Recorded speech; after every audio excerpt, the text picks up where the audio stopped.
हम लोगों ने 12 भावनाओं का चिंतन करके आए। 12 भावनाओं का चिंतन जो किया जाता है आत्म कल्याण की दृष्टि से किया जाता है, वैराग्य को बढ़ाने के लिए किया जाता है, और वही वैराग्य तो आत्म कल्याण के लिए कारण बन जाता है। इसलिए निरंतर वैराग्य को बनाए रखने के लिए हम 12 भावनाओं का बार बार चिंतन करते हैं, मनन करते हैं, ध्यान करते हैं, और उसके साथ साथ हम ये ध्यान रखते हैं कि ये चिंतन हमारे लिए अंतिम क्षण में भी काम आएगा, हमारे समाधि के समय भी वह काम आएगा, क्योंकि समाधि के समय तो इसके अलावा और भी कोई दूसरा साधन नहीं होता। किताबों का अध्ययन वहाँ पर नहीं कर सकते, वहाँ तो सिर्फ मन को एकाग्र करके और उस संलेखना के साधना के अनुभव करना होता है। वहाँ जीवन भर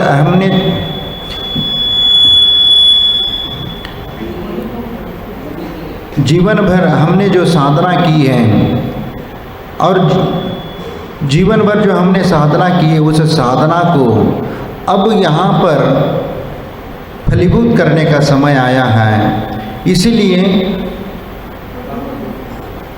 इसलिए उस साधना को साधने के लिए हम इस संलेखना का विचार करते हैं, क्योंकि संलेखना के बारे में, क्योंकि जीवन पर्यंत की जो साधना होती है वह साधना को साधने के लिए हम समाधि की साधना करते हैं। और थोड़ा सा इसलिए आवाज़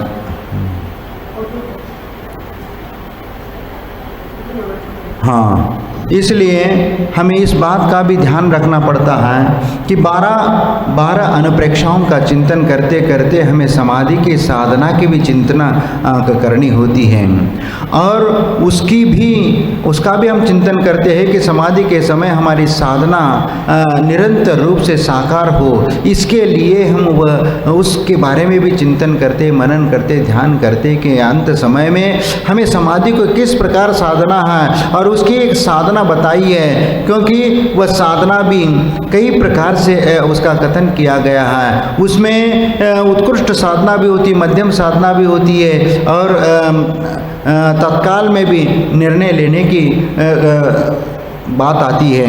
इसलिए सबसे पहला तो हम संलेखना की ओर जाते हैं तो शरीर का त्याग करने के लिए, क्योंकि जब ये धार्मिक कार्यों में बाधक होने लगता है तब हम उसका विसर्जन करते हैं, यानी इसे शरीर का त्याग करते हैं। और शरीर का त्याग करना है तो कब, किस समय करना चाहिए, किस परिस्थिति में करना चाहिए, इन बातों का उल्लेख शास्त्रों में किया है। इसलिए आचार्य समंतभद्र स्वामी रत्नकंड श्रावकाचार्य में सबसे पहला कहते हैं उपसर्गे दुर्भिक्षे जर सिरुजाम च निष्प्रतिकारे धर्माय तनु विमोचना माहु संलेखना मार्या। इन्हें उपसर्ग के स्थिति में, दुर्भिक्ष के होने पर और वृद्धावस्था या बीमारी के होने पर और किसी समय निष्प्रतिकार यानी जब हम उसका प्रतिकार करने की क्षमता हमारे भीतर नहीं हो जाती है, अब किसी रोग का निराकरण करने की क्षमता जब हमारे भीतर नहीं, अब इसके अलावा समाधि के अलावा कोई दूसरा रास्ता नहीं है, तब ऐसी स्थिति में धर्माय तनु विमोचना संलेखना मार्य आहु। इन्हें धर्म की रक्षा करने के लिए इस शरीर के धर्म के लिए इस शरीर को विमोचनाय यानी समाप्त करने के लिए हम संलेखना को धारण कर लेते हैं। अब यहाँ उपसर्ग कौन कौन से, अब उपसर्ग की जहाँ पर बात आती है तो वहाँ पर मनुष्यकृत भी उपसर्ग हो जाते हैं, देवकृत भी उपसर्ग हो जाते हैं, और त्रियंशकृत भी उपसर्ग हो जाते हैं, और इसके अलावा अचेतन कृत भी उपसर्ग हो जाते हैं। और अकाल में भी कई बार ऐसी स्थितियाँ होती है कि जैसे प्राकृतिक आपदाएं आ जाती है तो प्राकृतिक आपदाएं भी उसके लिए कारण बन जाती। जैसे कहीं भूकंप आ गया और भूकंप में जहाँ पर आप साधना कर रहे हो सकता है वह या ज़मीन के नीचे धंस गए या और स्थिति निर्माण हो गई कि वहाँ से अब निकलने का कोई रास्ता नहीं है, बन रहा है तो चारों प्रकार का आहार पानी का त्याग करेंगे। या जैसे बाढ़ के समय में यदि जहाँ पर हम साधना कर रहे वही पानी से वह क्षेत्र घिर जाता है और वहाँ से कहीं निकलने का रास्ता नहीं और पानी बढ़ता बढ़ता वह क्षेत्र में पूरा जलमग्न हो जाता है, तो ऐसी स्थिति में भी संलेखना को धारण किया जाता है। अब ये बात आती है कि ये उपसर्ग के द्वारा जरसी यानी वृद्धावस्था में भी और रुजायम रोग के अवस्था में और दुर्भिक्ष यदि कहीं पर अकाल पड़ा, अब खाने पीने की स्थिति व्यवस्था नहीं हो पा रही है, ऐसे समय में धर्म की रक्षा करने के लिए, अपने व्रतों की रक्षा करने के लिए, संयम की रक्षा करने के लिए हम संलेखना को ग्रहण करते हैं।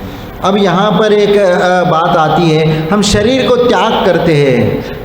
जब शरीर के त्याग करने की बात आती है तो यहाँ पर भूत ज्ञायक शरीर और भूत भावी और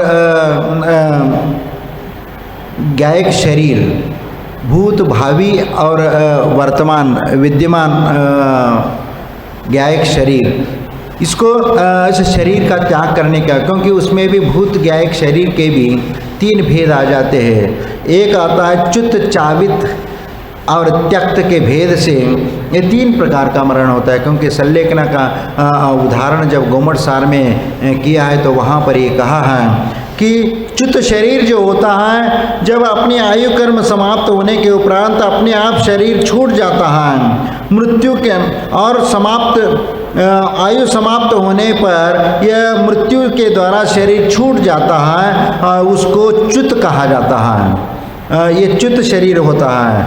और आयु समाप्त होने का अवसर न होने पर भी, अभी आयु हमारी बहुत है, लेकिन कभी कोई विष भक्षण से, वेदना से, रक्तक्षय से या भय या शस्त्र से, संक्लेश परिणामों से या आहार आदि का ग्रहण न करने से या श्वासोच्छ्वास का निरोध होने से भी यह असमय में ही इस शरीर को छुड़ाया जाता है। वह चावित शरीर कहलाता है, जिसको हम अकाल मरण भी कहते हैं।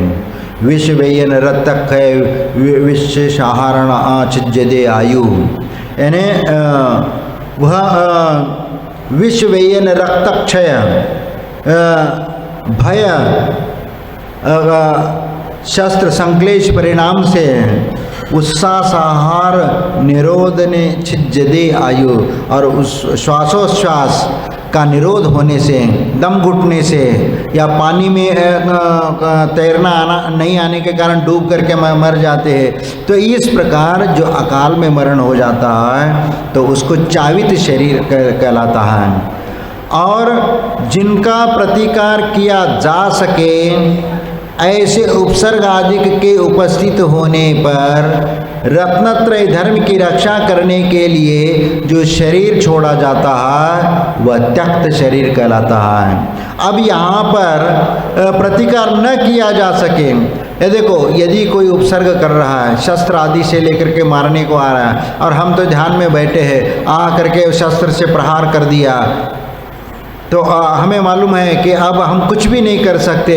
सामने वाला तलवार लेकर के आ रहा है या कोई और शस्त्र लेकर के आया, अब जैसे कि मारने की स्थिति में वह है, तो ऐसी दशा में अब हम कुछ भी नहीं कर सकते। तो उस समय वह चारों प्रकार के आहार पानी का त्याग करके वह अपने ध्यान में लीन हो जाते हैं और उस शरीर का त्याग कर देते हैं उपसर्ग के द्वारा ये ग्रसित होने से। क्योंकि और एक ये भी होता है कि रोग आदि के कारण जिनका प्रतिकार न किया जा सके, उपसर्ग आदि के उपस्थित होने पर रत्नत्रय धर्म की रक्षा करने के लिए जो शरीर छोड़ा जाता है वह त्यक्त शरीर कहलाता है।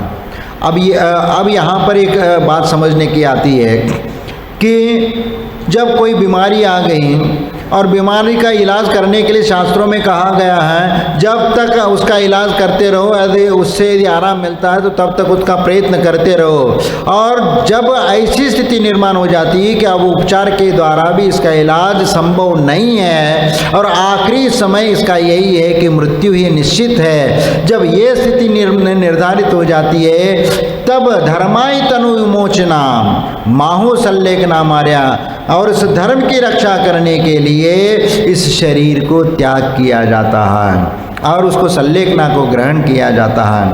और ऐसी स्थिति में जब शरीर को त्याग किया जाता है तो उस समय बहुत सोच समझ करके भी उसका त्याग करना पड़ता है, क्योंकि जब इस शरीर को त्याग करते तो इसमें भी परिस्थितियाँ, क्योंकि शरीर ऐसे छोड़ने के लिए क्यों कहा है, क्योंकि जिस प्रकार यदि किसी मकान में आग लग जाती है, आग लगने से पहले उसे कुछ उसको मकान को बचाने का प्रयत्न किया जाता है कि मकान जल रहा है तो इसको बचाने के लिए पानी वगैरह छिड़काने की व्यवस्था करके उसको बुझाने का प्रयत्न करेंगे। लेकिन जब वह उसको बुझाने में असमर्थ है, अब अशक्य है, अब इसमें मकान बचने वाला नहीं है, ऐसी स्थिति में हम क्या करते हैं? नहीं, छोड़ते नहीं। उसमें सबसे जो महत्वपूर्ण चीज़ है, जो अच्छी चीज़ है और जो सबसे महत्वपूर्ण ऐसी चीज़ हम वहाँ से निकाल करके ले जाते और कहते फिर आप जल जाओ, अब जलने दो, उससे कोई दिक्कत नहीं, क्योंकि सबसे महत्वपूर्ण पूंजी है, जो ऐसी कोई निधि है, ऐसे कोई धन है या ऐसे कोई कागज है या कोई ऐसे संपदा है जिसको हम उठा करके बचा करके, बस बाकी जल रहा है उसकी ओर ध्यान नहीं, लेकिन सबसे महत्वपूर्ण चीज़ है, सिर्फ उसको बचा करके हम बाहर लेकर के आ जाते हैं, फिर हम मकान को जलने के लिए छोड़ देते हैं। बस उसी प्रकार ये जब शरीर किसी भी प्रकार से बचाने में हम असमर्थ हो जाते हैं, उस बीमारी से, जैसे कैंसर जैसे बीमारी हो गई या और भी भस्मक व्याधि जैसे बीमारी हो जाती जिसमें कोई इलाज संभव नहीं है, जिसका इलाज हो सकता है वो इलाज किया जाए, और लेकिन उस इलाज के द्वारा भी वह संभव नहीं है, ऐसी दशा में इस शरीर को क्या करना पड़ता है? छोड़ना।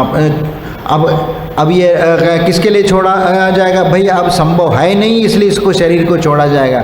लेकिन शरीर को छोड़ने के पहले आप क्या विचार करेंगे कि भैया सबसे अमूल्य वस्तु को तो कम से कम बचा करके रखना पड़ेगा, तभी तो इसको छोड़ेंगे। तो उस अमूल्य वस्तु हमारा रत्नत्रय है, हमारा संयम है और वह धर्म है। उस धर्म की रक्षा करने के लिए, उस रत्नत्रय की रक्षा करने के लिए हम क्या करते हैं? संकल्प ले लेते हैं और फिर हम संकल्प लेते हैं कि हम सल्लेखना को धारण कर रहे हैं। अब सल्लेखना धारण करने की बात आएगी तो उसकी भी कुछ व्यवस्था है, उसको भी हमें समझने की आवश्यकता है, क्योंकि यहाँ पर जब निष्प्रतिकारे यानी जिसका कोई प्रतिकार नहीं किया जा सकता, ऐसे समय में शरीर को जो छोड़ दिया जाता है तो उसी को तो सल्लेखना कहते हैं। सल्लेखना आराधना या संन्यास स्मरण या और भी संथारा आदि कुछ भी कह सकते हैं उसको, तो उनको इस रूप में सल्लेखना को धारण किया जाता है।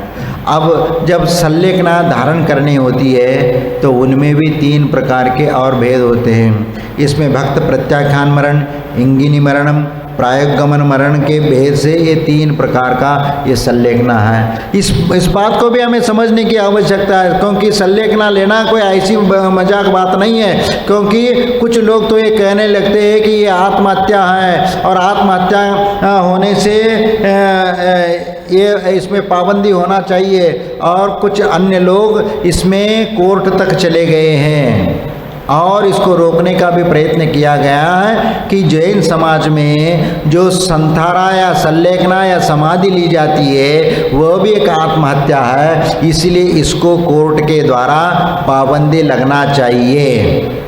और कोर्ट में ये केस गया और उसके पीछे बहुत पूरे भारतवर्ष में इसका हंगामा हुआ था। और कोर्ट में जब ये केस गया तो वहाँ पर शास्त्रों में उल्लेखित प्रमाणों के द्वारा उनको जज के सामने वो पूरी बात रखी गई है। और ये आत्महत्या इसलिए नहीं हो सकती है कि धर्म की रक्षा करने के लिए जब शरीर में जब तक ताकत है, शक्ति है, तब तक उसका शरीर का उपयोग किया जाता है। लेकिन किसी भी परिस्थिति में अब शरीर बचने की स्थिति में नहीं है, तो ऐसी दशा में तो वहाँ पर शरीर को छोड़ने के लिए शास्त्र सम्मत आदेश है। और उसके लिए हजारों साल पुराने ग्रंथों का रेफरेंस दे करके सामने गाथाओं सहित वहाँ पर प्रस्तुत किया गया। तब उन्होंने कहा कि हाँ क्योंकि अब ये तो हजारों साल से ये चलती आई हुई है, शास्त्रों में ये सब उल्लेख है। हर ग्रंथ में आपको गोमठ सार में मिलेगा, षटकंडागम में मिलेगा और अन्य ग्रंथों में भी इसका उल्लेख मिलता है। तो फिर ये आज का जो कोर्ट है, न्यायालय है, उनके पास तो इसको कोई इतना साधन ही नहीं उसको विरोध करने का, इसको पाबंदी लगाने का।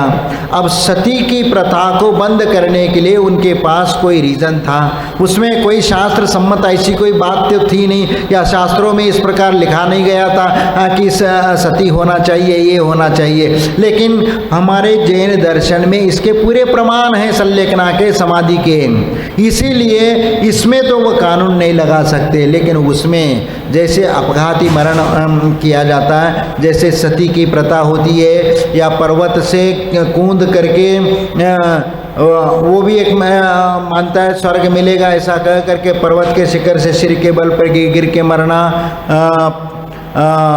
या अग्नि प्रवेश करना,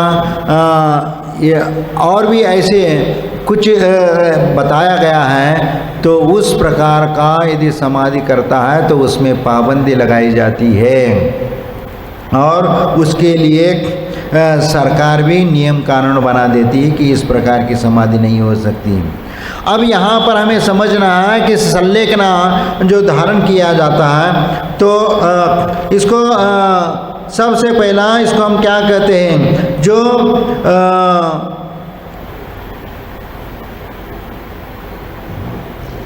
जब रोग वगैरह आने पर धर्मार्थ शरीर को छोड़ने को संलेखना कहा।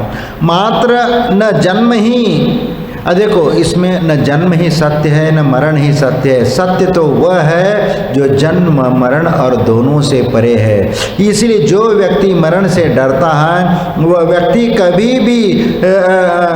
कभी जी नहीं सकता। लेकिन जो मरण के प्रति निश्चिंत है और मरण के अनिवार्य सत्य को जो जानता है, उसके लिए मरण प्रकाश बन जाता है और वह साधना के बल पर उस मृत्यु पर विजय पा लेता है, तो उसको मृत्यु महोत्सव कहा जाता है।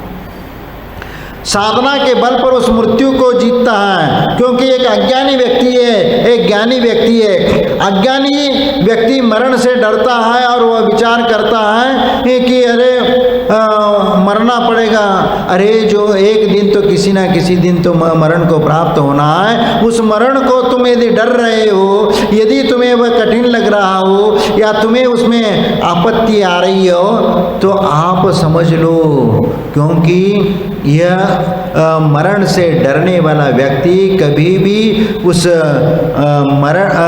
संलेखना को धारण नहीं कर सकता। संलेखना को धारण करने वाले या समाधि को धारण करने वाले के वह कोई जबरदस्ती नहीं होती, वहाँ प्रीतिपूर्वक प्रीत्या, क्योंकि समाधि को ग्रहण करना होता है तो समाधि को अपनी इच्छा से वह ग्रहण करे, जबरदस्ती से किसी के ऊपर समाधि को थोपा नहीं जा सकता। इसीलिए प्रीति पूर्वक समाधि को ग्रहण किया जाता है। इसीलिए और जो संलेखना ग्रहण की जाती है तो उसी को तो मृत्यु महोत्सव कहा है। और मृत्यु महोत्सव, लेकिन मृत्यु और महोत्सव दोनों शब्द कुछ अटपटे हैं ना। हाँ? एक तो मृत्यु जो दुख का, और महोत्सव एक आनंद का समय। और इसमें बात देखो कि आप लोग जो कोई भी महोत्सव मनाते, जन्मोत्सव मनाते हैं या शादी का महोत्सव मना लेते हो या और भी कुछ महोत्सव मना लेते हो, जो एक महोत्सव के रूप में आप आनंद मना लेते हो। लेकिन मृत्यु भी एक महोत्सव। आप तो ये कहोगे कि भैया जहाँ पर रोते हुए बैठना है, दुख करना है, वहाँ पर महोत्सव की बात करते हो, ये कैसा? यही तो बात है। अज्ञानी व्यक्ति इस बात को नहीं समझ पाता, वो मृत्यु को दुख का कारण बनता है वह। लेकिन ज्ञानी व्यक्ति इस समाधि को, इस मृत्यु को वह मृत्यु नहीं मानता, उसको तो मृत्यु महोत्सव मनाता है। क्योंकि जो संलेखना को धारण करने वाला व्यक्ति उस समाधि की साधना करता आता है, क्योंकि वह एक दिन की साधना नहीं होती, पूरी जीवन पर्यंत की वह साधना होती है। और जीवन पर्यंत की साधना वह निरंतर करता हुआ आ रहा है। इसीलिए वह जो साधना होती है वह साधना मृत्यु को जीतने वाली साधना होती है। मृत्यु के ऊपर जो जीत जाता है तो इसीलिए उसको मृत्यु महोत्सव मना है। क्योंकि जीतने वाला तो महोत्सव मनाता है। यदि युद्ध क्षेत्र में चला जाता है, युद्ध जीत करके आता है तो उसकी एक जश्न मनाता है। बस उसी प्रकार ये मृत्यु के ऊपर जीत लेने के बाद उसका महोत्सव के रूप में मनाते हैं। क्योंकि महोत्सव यानी एक वह मृत्यु एक महोत्सव समझ करके ही उसको साधा जाता है। इसीलिए जब मृत्यु महोत्सव का मतलब उल्लास, हर्ष, आनंद का आभास दिलाने वाला होता है, इसलिए उसको महोत्सव कहा है। और मृत्यु क्या है? मृत्यु तो आप जानते ही हैं, क्योंकि अज्ञानी व्यक्ति इस मृत्यु से डरता है और डर करके इसे बचने का उपाय ढूंढता है। लेकिन जब मरण के अलावा कोई रास्ता ही नहीं बचा तब उसको डरने से क्या मतलब भाई? जब मरना ही है, जब निश्चित हो चुका है, अब कोई दूसरा साधन नहीं, इस बीमारी से छुटकारा नहीं, या अपघाती मरण हो जाता है तो उससे भी वह तो एक अज्ञानता है, उस अज्ञानता कारण दुख के लिए कारण बन जाता है। लेकिन जब व्यक्ति उस बात को समझता है अज्ञानता क्या चीज़ है और ज्ञान की बात क्या है, जब उस बात को समझता है तो उसको पाने के लिए वह प्रयत्न करता है कि मृत्यु को महोत्सव के रूप में मनाना है। इसलिए उसको जीवन पर्यंत की साधना करनी पड़ती है। वह साधु जब से दीक्षा ग्रहण कर लेता है तब से उसकी साधना शुरू हो जाती है। क्योंकि जिस समय वह आहार करके आता है, आहार करने के उपरांत तो वह प्रत्याख्यान लेता है। प्रत्याख्यान का मतलब ये है कि अगले 9 बजे तक, 9:30 बजे तक चारों प्रकार के आहार पानी का त्याग। तो जब ये चारों प्रकार आहार पानी का त्याग हो जाता है तो और उसके बीच में यदि कोई घटना घट जाती है तो वह भी एक समाधि कहलाती है।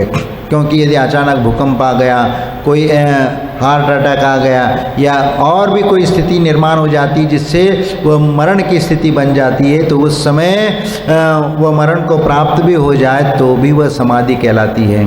वह नियम संलेखना कहलाती है। और नियम क्या? क्योंकि समाधि के वह नियम ही चल रहा है प्रतिदिन का, तो उस हिसाब से उस संकल्प के कारण वह सद्गति को ही प्राप्त हो जाता है। लेकिन जब संलेखना की बात आ जाती है, क्योंकि जीवन के आखिरी क्षण में जब संलेखना को ग्रहण करना पड़ता है, उस समय जो परिस्थितियाँ निर्माण होती है उसमें बहुत सारे ऐसी परिस्थितियाँ होती है कि उसमें उससे बचना बहुत कठिन हो जाता है। लेकिन जो ज्ञानी व्यक्ति है, ज्ञानी व्यक्ति वो विचार करता है जब ये जीव अजर अमर है, वह कभी मर नहीं सकता है, तो किस चीज़ का मरण? जब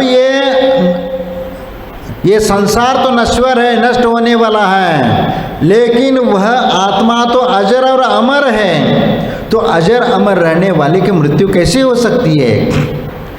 तो फिर उसका अर्थ यही होता है, निश्चय से उसका अर्थ ये हो जाता है कि शरीर का छोड़ना ही यह मृत्यु कहलाता है। क्योंकि आत्मा की नहीं, लेकिन वह शरीर को वह जो छोड़ देता है, ये यानी शरीर को छोड़ना ही मृत्यु कहा गया है। और पुराने शरीर को छोड़कर नए शरीर को धारण करने के लिए चला जाता है। ज्ञानी व्यक्ति ये विचार करता है कि रोग से ग्रसित ये शरीर अब ये छूट जाएगा और नया शरीर प्राप्त होगा, और नया शरीर प्राप्त हो जाएगा तो वहाँ और अच्छे से, क्योंकि इस संयम के प्रतिफल स्वरूप हमारे लिए सद्गति मिलेगी, और सद्गति में जो नया शरीर मिलेगा तो वह नया आनंद प्राप्त हो जाएगा। जिस प्रकार पुराने घर छोड़कर नया घर बनाते हो तो उस घर में जाने में आप तरसते हैं, आनंदित हो जाते हैं, क्योंकि अरे अब पुराना घर छोड़ो, अब नया घर में चलते हैं, और नया घर का उद्घाटन करके पूजा पाठ करके जल्दी से वहाँ पर रहने का आप विकल्प करते हो। उसी प्रकार ये संसारी जीव तो ये वो तो डरता है, लेकिन जो आध्यात्मिक जीव है, जो ज्ञानी जीव है, वह ये विचार करता है कि ये पुराना शरीर हो चुका है, ये बीमारी से ग्रसित है, रोग से ग्रसित है, और इस शरीर को छोड़ करके अब नए घर में हमें जाना है, और नए घर का वहाँ जाएंगे तो और वहाँ धर्म ध्यान करेंगे, आत्मा का उद्धार करेंगे, या विदेह क्षेत्र में जाएंगे, आदि आदि की वह परिकल्पना करता वहाँ साक्षात भगवान का समोह शरण मिलेगा, और उस सानिध्य का आनंद लेकर के हम आगे की तैयारी कर लेंगे, आत्म कल्याण की तैयारी करेंगे। लेकिन वह उस अच्छे भावना के साथ जब वह नया शरीर को ग्रहण करता है, यदि देव पर्याय में चला जाता है तो भले ही वो कुछ समय के लिए वहाँ रुकना पड़ेगा, लेकिन उसका लक्ष्य वही बना रहता है, क्योंकि समाधि पूर्वक जो मरण को प्राप्त होता है वह 7-8 भव में नियम से मोक्ष को प्राप्त होता है। इसीलिए ये कहा है 70 उक्कस्य न 2-3 भव गहनानी जहन्य 67 भव गहनानी तदो सुमानु सत्तादो सुदेवत्तम देवत्तादो सुमानु सत्तम ततो साई हत्ता पच्चा निगंता होवन सिद्धंति बुज्जंति मुच्चंति परिनिर्वाणयंति सव दुखानमंतम करंति जावरंतम भयवंतानम नमोकारम करेमि पज्जुवासम करोमि। यानी इसका अर्थ ये है कि उत्कृष्टता से 2-3 भव गहनानी और जघन्य से 7-8 भव या कुछ भव में तदो यानी वहाँ से वह मनुष्य मानुष सत्ता दो, यानी यहाँ से देव पर्याय से मनुष्य और देव पर्याय से मनुष्य और मनुष्य से फिर पुनः वह निग्रंथ मुनि बन करके वह आठों कर्मों को नष्ट करके सिद्धंती यानी बुज्जंती मुच्चंती यानी निर्वाण को प्राप्त हो जाता है। परिनिर्वाणयंती सव दुखानमनंतम करोति और सभी प्रकार के दुखों का अंत कर देता है, नष्ट कर देता है। इसीलिए जाव अरहंतानम भयवंतानम नमोकारम करेमी, मैंने अरहंतानम अरहंत भगवान का नामस्मरण करता हुआ वह भय आदि से मुक्त होकर सप्त भयों से मुक्त होकर वह अरहंत भगवान का नामस्मरण करता है, जो उसके आत्म कल्याण के लिए कारण बन जाता है। इसीलिए यहाँ पर उस सल्लेखना की महिमा गाई गई है और सल्लेखना का महत्व बताया गया है। इसीलिए यहाँ पर वह सल्लेखना के जो 3 भेद बताए हैं वह 3 भेद भी हम समझ लेते हैं कि भक्त प्रत्याख्यान मरण, इंगिनी मरण, प्रायोगमन मरण, ये 3 प्रकार के भेद हैं। भक्त प्रत्याख्यान किसे कहते हैं कि जिसमें नियम या यम रूप से आहार का त्याग किया जाता है उसे भक्त प्रत्याख्यान कहते हैं। यानी समय की अवधि लेकर के आहार का त्याग करते चले जाना, यह नियम रूप त्याग कहलाता है। और जो जीवन पर्यंत के लिए आहार का त्याग किया जाता है वह यम रूप त्याग कहलाता है। ये नियम भक्त प्रत्याख्यान में ये 2 भेद हो जाते हैं। अब यहाँ पर ये बात आ जाती है कि भक्त प्रत्याख्यान में वह दूसरों से भी सेवा कर सकता है। स्वयं भी यदि करने की क्षमता है तो स्वयं भी अपनी सेवा कर लेगा और दूसरों से ज़रूरत पड़ती है तो दूसरों की भी सेवा कर लेगा। जब तक हाथ पांव चलते तब तक वह कर लेता है और दूसरों का भी वह मदद ले लेता है। और इसमें धीरे धीरे आहार पानी का त्याग किया जाता है, क्योंकि ये भक्त प्रत्याख्यान मरण भी उत्कृष्ट, मध्यम और जघन्य के रूप में भी आता है। इसमें उत्कृष्ट रूप से 12 साल का कथन किया गया है। 12 साल में मैं समाधि को प्राप्त होऊंगा, क्योंकि ये उस स्थिति में लिया जाता है कि जब वह अपनी आयु कर्म की स्थिति को जानता है कि 12 साल से अधिक हमारी आयु अब शेष नहीं है। ऐसी स्थिति को जान करके अब इतने में हमारी समाधि हो जाएगी, इस प्रकार की धारणा लेकर के वह संकल्प करता है। और उसमें हर 12 साल तक वह प्रतिदिन थोड़ा थोड़ा अन्न पानी का त्याग करता चला जाता है। और उसमें ये भी कहा है कि 4 साल तक आपको क्या करना है, दूसरे 4 साल में क्या करना है और तीसरे 4 साल में आपको कौन सी प्रवृत्ति करना है, इसका भी कथन किया गया है। क्योंकि उसमें प्रारंभिक 4 साल में उत्कृष्ट साधना करते हुए और अच्छे खाओ पियो, लेकिन उपवास के वगैरह ये नहीं है, लेकिन उसमें आप उत्कृष्ट साधना करो। जितनी उत्कृष्ट साधना कर सकते हो तो उस प्रकार की उत्कृष्ट साधना करो। फिर इसके उपरांत आगे के 4 सालों में द्वितीय 4 वर्ष में दूध, दही, घी, गुड़ का त्याग करते हुए या मीठा आदि का त्याग करते हुए उसका 4 साल तक कठोर साधना कर लो। फिर उसमें 2 वर्ष तक अचामल या विकृति भोजन करें। 6 माह तक मध्यम तप द्वारा शरीर को क्षीण करें और अंत के 6 माह द्वारा उत्कृष्ट तप से शरीर को क्षीण करके उसका त्याग करें।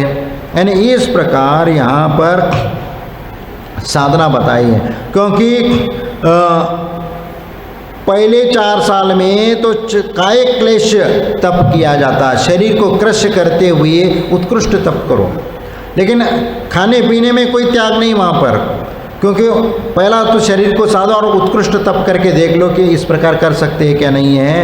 फिर उसके उपरांत दूसरे 4 साल में जो दही, दूध है, घी है, गुड़ है और दूध है आदि का त्याग करते हुए आप साधना कर लो और जितना बन सके निर्विकृति आहार कर लो, यानी सामान्य से भोजन कर लो, कोई दिक्कत नहीं। इसमें कुछ विशेष रूप से त्याग करके उसकी साधना कर लो। फिर आखिरी के जो 4 साल होते हैं उसमें पहले 2 साल 2 वर्ष तक अचामल या निर्विकृति भोजन करें और 1 साल तक केवल अचामल भोजन ग्रहण करें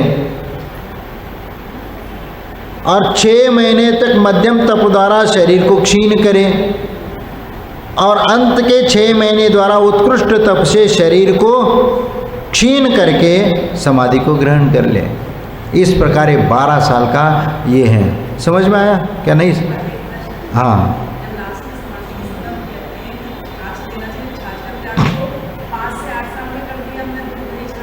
हाँ, 5 वर्ष से 8 वर्ष के बीच में हमने दूध, दही, छाछ का त्याग कर दिया। हाँ, लेकिन जब समाधि में तो आता कि लास्ट हाँ, वो हम अभी बता देंगे, लेकिन यहाँ पर अभी आपको बता रहे हैं कि कैसी होती है। मैं अभी पूरे उसके समाधि के उस प्रक्रिया के ऊपर भी मैं आ जाऊँगा और वो भी बता दूंगा कि समाधि के समय उस साधक की मानसिकता कैसी होती है, क्षपक किस प्रकार उसके विचार आते हैं और निर्यापक आचार उसको किस प्रकार समाधि देते हैं। इन सब बातों का भी वहाँ पर कथन किया जाएगा, क्योंकि आखिरी 4 वर्ष में पहले तो 2 वर्ष तक निर्विकृति रूप भोजन करना है, यानी उसमें आचाम्ल या निर्विकृति। अब आचाम्ल क्या कहलाता है? चावल का माड़ लेना, ये आचाम्ल कहलाता है। या गरम प्रासुक तक्र मट्ठा, या ये माड़ में या चावल में भात में मिला करके जिसमें थोड़ा नमक वगैरह कोई रस न मिला हो, जिसमें मिला हो, ऐसे आचाम्ल आहार को ग्रहण करना, ये होता है। और कांजी आहार या निर्विकृति आहार किसको कहते हैं? कि अकेला बिना रस नमक आदि से रहित मांड या प्रासुक तक्र ही बिना भात के ग्रहण करना, ये कांजी आहार कहलाता है। तो ये जो आहार है, फिर 6 महीने, उसके बाद 2 साल हो गए, उसके उपरांत 1 साल तक केवल अचाम्ल भोजन ग्रहण करें। अचाम्ल का मतलब जो भात है, चावल है, उसमें मट्ठा मिला करके उसको ग्रहण करते जाओ। और फिर उसको भी फिर 6 महीने, फिर आखिरी 1 साल में 6 महीने तक मध्यम तप द्वारा शरीर को क्षीण करें, शरीर को क्षीण करें। और आखिरी 6 महीने में के द्वारा उत्कृष्ट तप के द्वारा शरीर को क्षीण करें। तो 12 साल में वह संलेखना पूरी हो जाती है। ये भक्त प्रत्याख्यान मरण के इसमें आ जाता है। लेकिन अब ये 12 साल का जो नियम है, यदि कुछ लोग लेते हैं, लेकिन हमारे पास ऐसा कोई ज्ञान नहीं कि 12 साल में हमारी मृत्यु होनी है। 12 साल, क्योंकि पहले के समान में निमित्त ज्ञानी, अवधि ज्ञानी और मन पर्याय ज्ञानी वगैरह मुनि महाराज होते थे। वह कहते थे कि भाई तुम्हारी उम्र इतनी बची है और इससे ज़्यादा नहीं है, इसलिए तुम संलेखना 12 साल का उत्कृष्ट संलेखना को धारण कर लो। तो वह अपने हिसाब से फिर वह त्याग करता हुआ 12 साल में अपने शरीर को विसर्जित कर लेता है। हो सकता है उसके बीच में भी हो जाए, लेकिन वह अपनी साधना उस ढंग से त्याग करता चला जाता है। लेकिन हमें अपनी आयु का ज्ञान नहीं है, अभी कितने साल ये करेंगे और कितने साल जिएंगे इसका ज्ञान नहीं है। और हम यदि ये करते हुए बैठ जाए, क्योंकि हम कई बार ऐसा होता है, यदि 12 साल का नियम ले लिया, लेकिन 12 साल होने के उपरांत भी हमारी ज़िंदगी अभी भी बची है और अभी भी हट्टे कट्टे चल रहे, खा रहे, पी रहे, उठ रहे, क्योंकि 12 साल में जो तुम्हें तप करना था उस ढंग से तप नहीं किया और अच्छे खाते पीते आए हो, शरीर क्रश नहीं हुआ। तुमने सोचा था कि 12 साल में हमारा ये हो जाएगा, लेकिन 12 साल की जगह और 2-4 साल भी आप जी सकते हो, और 5 साल क्या 10 साल भी जी सके, इस प्रकार की शारीरिक क्षमता है। तो ऐसे अपने को नहीं लेना चाहिए, क्योंकि आज के ज़माने में हमें वह निमित्त ज्ञान नहीं है कि हमारे आयु कितनी है, क्या है, इसकी जानने की। इसीलिए उसकी अपेक्षा से आप साधना करते चले जाओ, संकल्प न लेकर के आप उस प्रकार के साधना करते चले जाओ, चाहे 12 साल में हो या 15 साल में हो। तो उस प्रकार धीरे धीरे अपनी साधना को बढ़ाते जाओ, संलेखना और समाधि की ओर अपनी प्रवृत्ति करते चले जाओ। तो धीरे धीरे कृष्ण कर नहीं है तो क्या है, 12 साल का संकल्प लिया है तो 12 साल तक तो आप अपना आहार पानी इस प्रकार छोड़ते छोड़ते आ जाओ, और उसके उपरांत भी शरीर आपको बना रहा है और शरीर में अभी कोई विकृति नहीं आई है और अभी जीने की क्षमता है, लेकिन आपने संकल्प लिया है तो फिर तो चारों प्रकार का आहार पानी का त्याग करना पड़ेगा वहाँ पर। तो वह एक प्रकार के अपघाती मरण जैसा ही होगा, क्योंकि नहीं संलेखना तो आपने ली है तो वो तो करना पड़ेगा, वो संलेखना ही कहलाएगी। लेकिन फिर भी आपने इतना दिमाग नहीं लगाया कि 12 साल के बाद भी हमारी आयु की स्थिति रह सकती है, तो उतनी क्षमता तो बना करके रखो। यानी इस प्रकार का हमारे पास ज्ञान नहीं कि अब 12 साल रहेंगे क्या 20 साल रहेंगे, और आपने संकल्प ले लिया तो फिर आपको संकल्प के अनुसार तो 12 साल बाद एक दिन भी आप आगे नहीं बढ़ सकते फिर। और ऐसी स्थिति में फिर आकुलता के साथ मरण होगा, जीने की। यदि 12 साल में समाधि करने के हम 8 साल में चले गए तो समाधि का वो लगे। हाँ, वो तो समाधि में क्योंकि 12 साल के भीतर यदि समाधि को प्राप्त हो जाते हैं, क्योंकि साधना आपका निरंतर चल रही है और उसी के बीच में हो जाते हैं तो समाधि कहलाती है। जैसे साधु अब प्रतिदिन वह संकल्प ले लेता है, प्रत्याख्यान ले लेता है कि चारों प्रकार का आहार पानी का त्याग 9 बजे तक 10 बजे तक वह करता है, तो उस हिसाब से वह भी यदि अन्य अकाल में भी यदि उसका मरण हो जाता है किसी कारण से, तो भी वह समाधि कहलाएगी वो, क्योंकि साधना उसी प्रकार उनकी चल रही है। इसीलिए वह 8 साल के भीतर भी यदि हो जाता है तो भी वह समाधि कहलाएगी, क्योंकि संलेखना आपने बहुत समय पहले से लिया था, 8 साल पहले से आपने लिया था, इसलिए वह संलेखना ही मानी जाएगी। लेकिन आज उस प्रकार की स्थिति, उतना ज्ञान, उतनी क्षमता हमारे भीतर नहीं है, हमारे आयु को जानने की कितना है क्या है, इसलिए हम उस प्रकार न ले करके, जब शरीर जैसे क्षीण होता जा रहा है, अब उस शरीर की क्षमता को देखते हुए धीरे धीरे अन्न पानी का त्याग करते चले जाओ, तो वह संलेखना मानी जाएगी। लेकिन 12 साल के संलेखना तो लेते हो, लेकिन आप त्याग के नाम से कुछ नहीं करते, तो फिर वह 12 साल में संलेखना कैसी होगी? क्योंकि आपका संलेखना ले लेते हो 12 साल की, तो प्रतिदिन अन्न का एक एक टुकड़ा कम करते हुए जाओ, धीरे धीरे कम करते जाओ, कम करते जाओ, कम करते जाओ, और आखिरी में सिर्फ जल के ऊपर रहो और आखिरी में समाधि ले लो, ये होता है। क्योंकि 12 साल के भीतर हमें साधना है, उस ढंग से हमें साधना करनी चाहिए। और इधर 2-2 बार खा रहे हो, 2-2 बार पी रहे हो, और फिर इसमें 12 साल की समाधि यदि कहा जाएगा तो वो कौन सी समाधि मानी जाएगी भाई? हाँ, क्योंकि देखो यदि 2 बार खा रहे हैं तो कम से कम जैसे ही आपने संलेखना शुरू कर दी तो 1 बार पर आना चाहिए, 1 बार पे आ जाओ। 12 साल पहले संलेखना ले रहे हो तो 1 बार में उसके साधना तो तुम्हारे पहले से होना चाहिए 1 बार की, क्योंकि जिस प्रकार साधु 1 बार भोजन करते वैसे 1 बार तुम्हारा आहार शुरू हो जाना चाहिए। लेकिन साधु का तो ठीक है, लेकिन गृहस्थ यदि लेता है तो उसकी भी बात उसी प्रकार घटित होती है।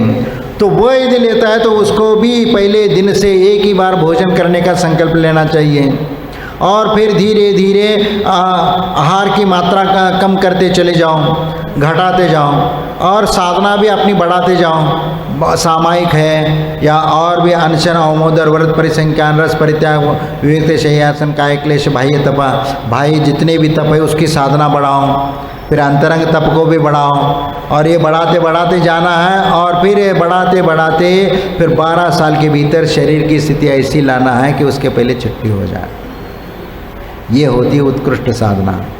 और 12 साल का नियम ले लिया और खा पी रहे हो, अच्छे डट करके खा पी रहे हो, तो इस प्रकार यदि खाते पीते रहोगे तो फिर समाधि कैसी होगी 12 साल में?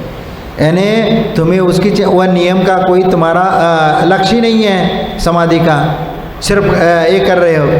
और यदि आप ये कहोगे यदि मैं 1 बार भोजन करूंगा तो फिर शरीर का क्या होगा, यदि शरीर की चिंता सता रही है तो फिर संलेखना मत लो, फिर जैसा चल रहा है वैसे चलाओ। तो कम से कम ये तो करो कि आखिरी समय में जब स्थिति हो जाएगी तब आप संलेखना ले लेना और आहार पानी का त्याग कर लेना। लेकिन कम से कम ऐसे ये तो मत करो संकल्प लेकर के उसको उसमें तोड़ो तो नहीं है, इस प्रकार की ये होना चाहिए। और कई बार ये होता है, तो ये तो श्रावक की बात होगी। लेकिन जब साधु जब संलेखना को ग्रहण कर लेता है तो साधु के लिए 48 साधुओं के सानिध्य में संलेखना लेने के लिए कहा है। और एक साधु की समाधि के लिए 48 साधु ये लगते, और वो भी कैसे चाहिए, किस प्रकार के? अब क्योंकि यदि किसी साधु की समाधि चल रही है तो लोगों को जल्दी रहता है कि मैं भी उस साधक का, उस क्षपक का दर्शन करूं और मैं कृत्य हो जाऊं, क्योंकि ऐसे साधक का दर्शन तो बहुत दुर्लभ हो जाता है। इसीलिए सब लोग भीड़ लगाते हैं और इतनी भीड़ करते हैं कि वो ये नहीं देखते कि उनके अनुकूलता क्या है, प्रतिकूलता क्या है, वो देखा नहीं जाता। अब उसके बैठने की स्थिति है, आशीर्वाद देने की क्षमता है नहीं है, इस ओर को किसी का ये ध्यान नहीं रहता। उनको तो ये लगा रहता है कि मैं दर्शन करूं और उनके पैर छूं। तो ऐसी स्थिति में बहुत गड़बड़ हो जाता है। इसलिए वह 48 साधुएं रहते हैं, क्योंकि साधु ही श्रावकों को कंट्रोल कर सकता है। किसी वॉलंटियर वहाँ पर लोगों को कंट्रोल नहीं कर सकता, क्योंकि अरे तो कौन होता है, ऐसे बोल करके उनको पीछे हटा देंगे, ये करेंगे। लेकिन फिर भी वहाँ एक व्यवस्था बनाई जाती है। कई बार तो पुलिस को भी लगाया जाता है और फिर साधु भी वहाँ पर खड़ा होता है, क्योंकि उसमें अलग अलग ग्रुप बना जाता है। ये दिन भर कौन बैठेगा, रात में कौन बैठेगा, ड्यूटी लगती है। जैसे 3 बार की ड्यूटी लगती है, सुबह दोपहर शाम, और रात में भी कुछ घंटे के साथ हाँ, तो उसमें साधना में वह और उसमें गंभीर साधु होना चाहिए, हंसी मजाक वाला वहाँ पर नहीं होना चाहिए, चंचल बुद्धि वाला कोई साधु नहीं होना चाहिए। उसमें धीर गंभीर और जो व्रत में कठोर और साधक, उत्कृष्ट साधक है, जो उनकी बातों में वजन है, गंभीरता से हर निर्णय लेने में क्षमता है, ऐसे और क्षपक आचार्य होते वो तो रहते ही हैं, वो उसी हिसाब से चलते हैं और वह क्षपक आचार्य होते हैं, इन सभी साधुओं के ऊपर कंट्रोल करते हैं। और जब आखिरी पीरियड में आता है तो उस समय तो उनको और साधना, क्योंकि आखिरी समय में उसके परिणामों को शुद्ध करना है, वह उसमें विकल्प न आ जाए और निर्दोष रूप से उनकी चर्या का पालन हो, ये ध्यान रखा जाता है। और उसको वो ध्यान रखा जाता है और उसके अनुसार उसको साधन किया जाता है। तो वहाँ पर जब संलेखना चलती रहती है तब वहाँ पर रात की ड्यूटी किनकी है, और वहाँ गंभीर व्यक्ति को बिठाया जाता है कि वह हर चीज़ तुरंत उनका इशारा समझ सके, क्योंकि बोलने की क्षमता नहीं रहती है, तो इशारा से हमें समझना पड़ता है। तो क्योंकि उसके पहले ही उनको इशारा समझा दिया जाता है तुम्हें, क्योंकि आखिरी समय में क्या क्या आवश्यकता पड़ सकती है, सिर्फ उंगली का इशारा कर लें, उंगलियों का इशारा कर दे, ऐसे करेंगे तो उसकी क्या संकेत है वह ये किया जाएगा। और यदि मान लीजिए कोई तकलीफ़ हो रही है तो उसके लाने कोई संकेत ये कर लिया कि, और कोई निर्देशन देना चाह रहे हैं कि हमें किसी चीज़ की आवश्यकता है या कुछ, यदि कोई आप पाठ कर रहे जोर जोर से अब सुनने की क्षमता नहीं है तो उसको बंद करवाना है, तो एक इशारा कर दिया कि जो भी हाथ भी नहीं उठ रहा है कान तक कि भाई अगर बहुत जोर से आवाज़, बोलने की क्षमता नहीं है, उस समय इशारा समझने वाला भी वह साधु वहाँ पर होना चाहिए। नहीं है तो इशारा ही नहीं समझ रहे, जैसे आहार देते समय कई लोग आते कि हूँ कर दिया तो कहा महाराज हमें कुछ समझ में नहीं आ रहा है, अब महाराज कहते कि भाई ठीक है जो है चलो ठीक है, समझ में नहीं आ रहा है। लेकिन वहाँ पर ऐसी स्थिति नहीं होती कि संलेखना लेने वाला जो साधक होता है और यदि उसको उसकी बात यदि समझ में नहीं आती तो हो सकता है वह सहन नहीं कर पा रहा है, तो उसको गुस्सा आ जाएगा मन ही मन, वह गुस्सा प्रकट भी नहीं कर पा रहा है। ऐसी स्थिति में अंतिम समय में वह आर्त रौद्र ध्यान हो जाएगा और उसकी संलेखना बिगड़ जाएगी। इसीलिए वह गंभीरता और ऐसे विवेकवान व्यक्ति को वहाँ बैठाया जाता है और संलेखना की जाती है। और यदि दूसरे साधु आहार करने चाहते हैं तो वहाँ दूसरे बैठे रहते हैं और वो आते हैं तो ये आहार करने के लिए जाते हैं। फिर बारी बारी से वहाँ पर उनको बिठाया जाता है। और तो कुछ ये भी होता है, कुछ जो प्रवचन वक्ता होते हैं वो वक्तृत्व कला में जो निष्णात होते हैं उनको वहाँ पर मंच संभालने के लिए कहा जाता है, उन लोगों को रोकने के लिए और समझाने के लिए, भाई ऐसी संलेखना चल रही है तो ये तुम लोगों का बहुत अहोभाग्य है कि ऐसा दर्शन करने को तुम्हें अवसर मिल रहा है, लेकिन धीरज रखना है, नियम कानून से रहना है, यहाँ उताविल नहीं होना है। सब उनको वहाँ पर समझाना पड़ता है कि भीड़ भड़का न करे जिससे साधक के परिणाम बिगड़ न जाए। ये सब उपदेश दिया जाता है और शांति के साथ नियम से और एक एक आकर के बैठो, लाइन में बैठो, सब समझाया जाता है। फिर जब तक चल करके आने की क्षमता होती उठा करके ले आते हैं और एक बार में सबका दर्शन करा करके उनको ले जा करके बिठा देते हैं। जब वहाँ उठने की भी स्थिति नहीं होती है तो ऐसे समय में उनको एक अलग स्थान पर रख करके सिर्फ लाइन से एक एक दर्शन करो और चलो, दर्शन करो और चलो, ऐसे लाइन भी लगाना पड़ता है। इसलिए वह सब विवेक के साथ काम करना होता है, भीड़ को संभालना भी होता है और साधक को उनका व्यवधान भी न हो, इन बातों का भी ख्याल रखा जाता है। कई बार तो बाहर हल्ला गुल्ला कर रहे और वो आवाज़ भीतर तक जा रही है तो वो साधक को परेशानी हो सकती है, क्योंकि आखिरी समय में आवाज़ भी सहन करने की क्षमता नहीं रहती है और कई बार उनके परिणाम बिगड़ जाते। गर्मी शरीर की बढ़ती है तो कई बार खाने की इच्छा होती है और खाने की इच्छा होती है तो कई बार वह भूल जाते हैं और कहते हैं कि भैया भूख लगी है, कुछ खिलाओ। असमय, अरे इतना ही नहीं कि जीवन पर्यंत जिन्होंने 28 मूल गुणों का पालन कर लिया और जीवन पर्यंत जिन्होंने पूरे संघ का धर्म का उपदेश दिया और सम्यक दर्शन सम्यक ज्ञान चारित्र की महिमा का बखान कर लिया, ऐसा वह उपाध्याय परमेष्ठी भी अंत समय में वो भूल जाता है कि भैया पानी लाओ।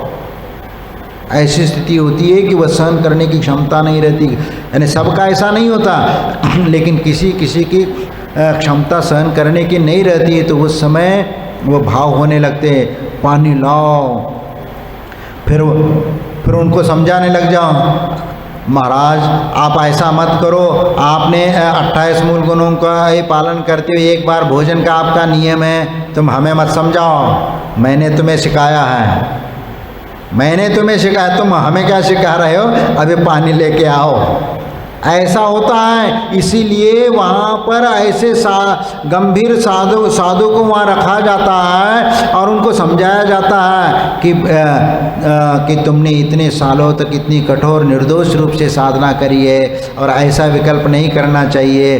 और कई बार तो होता है हमें खाने की इच्छा है और हमें ये चीज़ें चाहिए खाने में, भोजन में, अब क्षमता तो है नहीं, हलवा पूड़ी की बात आ जाए या हमें नमकीन खानी है या और रबड़ी खानी है, क्योंकि उस समय जब आप लोग भी 10 लक्षण में 10 उपवास करते हो तो देख लेना तुम्हें हलवा पूड़ी और मिठाई नज़र आती है, क्योंकि ये खाने की जैसी इच्छा होती है ना, तो वैसे उस समय भी ऐसी स्थितियाँ होती है कि फिर कई बार ये कहते हैं जो निरापक आचार्य होते हैं वह क्षपक आचार्य, तो वो उनको समझाते हैं, क्योंकि सामान्य साधु का नहीं मानते हैं, तो वो जो निर्यापक आचार्य होते हैं तो वह आकर के कहते हैं देखो तुमने इतने, वो समझाते हैं, क्योंकि साधुओं की बात उनने नहीं मानी है, क्योंकि साधुओं को तो उनने समझाया है, आचार्य की बात अलग होती है, आचार्य से फिर अपने भाषा में उनको समझाते हैं और फिर कहते हैं कि तुमने स्वयं मेरे पास समाधि को ले आए हो ना, तो मैं जैसा कहूँगा वैसा तुम्हें करना पड़ेगा। वो स्वीकार करता है कि मैं आपके अनुसार चलूँगा करने को, और फिर बीच में जब ऐसी स्थिति होती है कि पानी मांग रहा है, खाने के लिए मांग रहा है और दिन और रात भी उसको समझ में नहीं आता, रात में भी वो कहता है कि भैया हमें कुछ खिलाओ पिलाओ, ऐसे होता है, तो उनको बोलना पड़ता है भैया अभी रात है, क्योंकि वो समझ में नहीं आता, क्योंकि वहाँ दिन रात का भेद समझ में नहीं आता, क्योंकि दिन रात तो उनको लेटना ही है, बाहर आना ही नहीं है। ऐसी स्थिति में उनको, भैया तुम्हारा तो 9-10 बजे तो आहार को उठते थे, तो उस हिसाब से यानी भले ही 10 बजे नहीं है तो 8, साढ़े 8 बजे या 9 बजे उनको उठाने का, उसकी स्थिति देख करके ये करते हैं।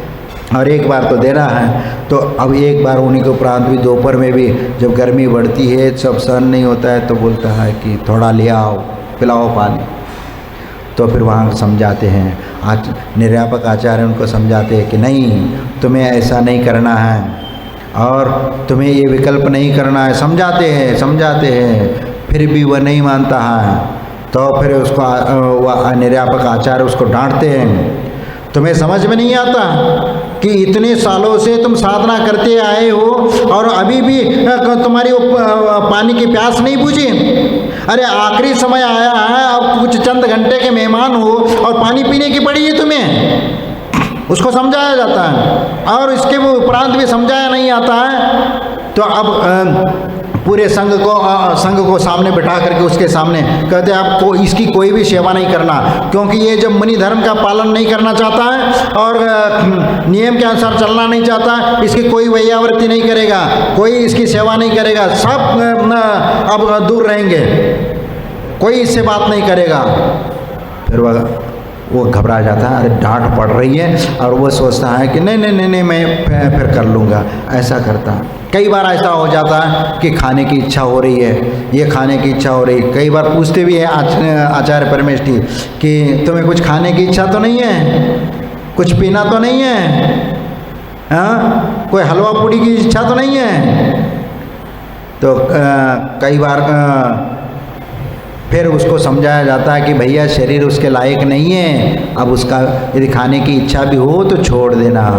और कई बार ऐसा होता नहीं, हमें चाहिए, ये इच्छा हो रही है, ठीक है। आचार्य परमेष्ठी कहते हैं चलो ये हलवा पूड़ी जो मांग रहे हैं ना, सब उसको बनाओ और थाली सजा करके ले आओ। जब वो आहार के आते हैं, आहार के टाइम पे उनको, भैया तुम्हें ये सब खाना है तो खा लो बैठ के। नहीं, बैठ के नहीं खाऊंगा, बैठ के तो नहीं खाऊंगा, क्योंकि अभी तक तो खड़े होके लिया है, तो खड़े पकड़ करके खड़े करो, हमें खड़े होने की क्षमता नहीं है, लेकिन खाने की इच्छा है, वह खाने की इच्छा हो रही है, नहीं हमें पकड़ करके खड़ा कर दो। चलो पकड़ करके खड़ा कर दिया, उनको देखे ये चीज़ है, तुमने बोला था ना, ये सब खा लो, यहाँ पर थाली रखी है, तुम अपने हाथ से खा लो, तुम अपने हाथ से खा लो, हम क्यों दें आपको आहार? क्योंकि जब तुम मुनिचर्या का पूर्ण रूप से पालन करने को तैयार नहीं है तो तुम्हें आहार क्यों दे? तुम्हें जो चाहिए ये थाली रखी है,